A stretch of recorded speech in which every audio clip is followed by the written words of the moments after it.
किताब मुकद्दस में से तवारीख की पहली किताब के 28वें बाब की तिलावत। और दाऊद ने इसराइल के सब उमरा को, जो कबीलों के सरदार थे, और उन फरीकों के सरदारों को जो बारी बारी बादशाह की खिदमत करते थे, और हजारों के सरदारों और सैकड़ों के सरदारों और बादशाह के और उसके बेटों के सब माल और मवेशी के सरदारों और ख्वाजा सराओं और बहादुरों बल्कि सब जबरदस्त सुरमा को यरूशलेम में इकट्ठा किया। तब दाऊद बादशाह अपने पांव पर उठ खड़ा हुआ और कहने लगा, ऐ मेरे भाइयों और मेरे लोगों, मेरी सुनो। मेरे दिल में तो था कि खुदावंद के अहद के संदूक के लिए आरामगाह और अपने खुदा के लिए पांव की कुर्सी बनाऊं, और मैंने उसके बनाने की तैयारी भी की। पर खुदा ने मुझसे कहा कि तू मेरे नाम के लिए घर नहीं बनाने पाएगा, क्योंकि तू जंगी मर्द है और तूने खून बहाया है। तो भी खुदावंद इस्राएल के खुदा ने मुझे मेरे बाप के सारे घराने में से चुन लिया कि मैं सदा इस्राएल का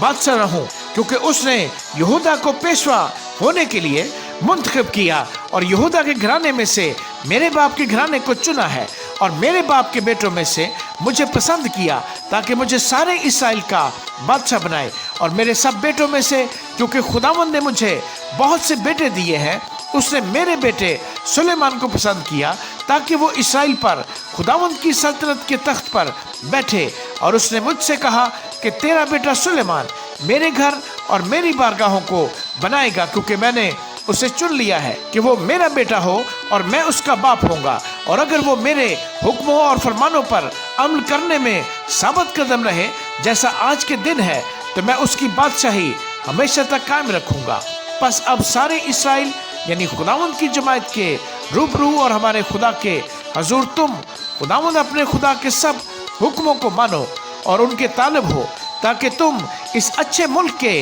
वारिस हो और उसे अपने बाद अपनी औलाद के वास्ते हमेशा के लिए मिरास छोड़ जाओ। और तू ऐ मेरे बेटे सुलेमान, अपने बाप के खुदा को पहचान और पूरे दिल और रूह की मुस्तैदी से उसकी इबादत कर, क्योंकि खुदावंद सब दिलों को जांचता है और जो कुछ ख्याल में आता है उसे पहचानता है। अगर तू उसे ढूंढे तो वो तुझको मिल जाएगा, और अगर तू उसे छोड़े तो वो हमेशा के लिए तुझे रद्द कर देगा। सो होशियार हो, क्योंकि खुदावंद ने तुझको मकदिस के लिए एक घर बनाने को चुना है। सो हिम्मत बांध कर काम कर। तब दाऊद ने अपने बेटे सुलेमान को हैकल के उसारे और उसके मकानों और खजानों और बालाखानों और अंदर की कोठरियों और कफारागाह की जगह का नमूना और उन सब चीज़ों यानी खुदावंद के घर के सहनों और आसपास की कोठरियों और खुदा के मस्कन के खजानों और नजर की हुई चीज़ों के खजानों का नमूना भी दिया जो उसको रूह से मिला था, और काहनों और लावियों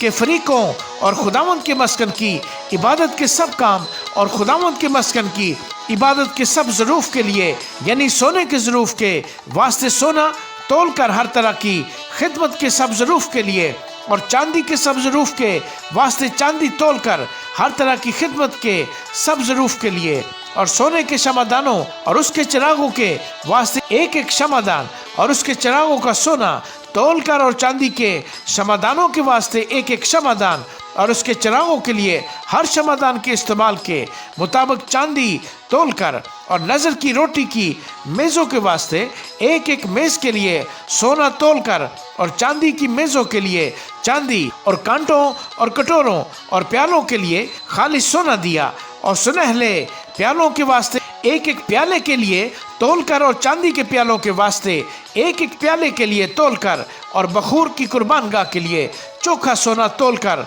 और रथ के नमूना यानी उन करोबियों के लिए जो पर फैलाए खुदावंद के अहद के संदूक को ढांके हुए थे सोना दिया। ये सब यानी इस नमूने के सब काम खुदावंद के हाथ की तहरीर से मुझे समझाए गए। और दाऊद ने अपने बेटे सुलेमान से कहा कि हिम्मत बांध और हौसला से काम कर, खौफ न कर, हरासा न हो, क्योंकि खुदावंद खुदा जो मेरा खुदा है तेरे साथ है। वो तुझको न छोड़ेगा और न तर्क करेगा जब तक खुदावंद के मस्कन की खिदमत का सारा काम तमाम न हो जाए। और देख, कहनों और लावियों के फरीक खुदा के मस्कन की सारी खिदमत के लिए हाजिर हैं, और हर किस्म की खिदमत के लिए सब तरह के काम में हर शख्स जो माहिर है बखुशी तेरे साथ हो जाएगा, और लश्कर के सरदार और सब लोग भी तेरे हुक्म में होंगे। आमीन।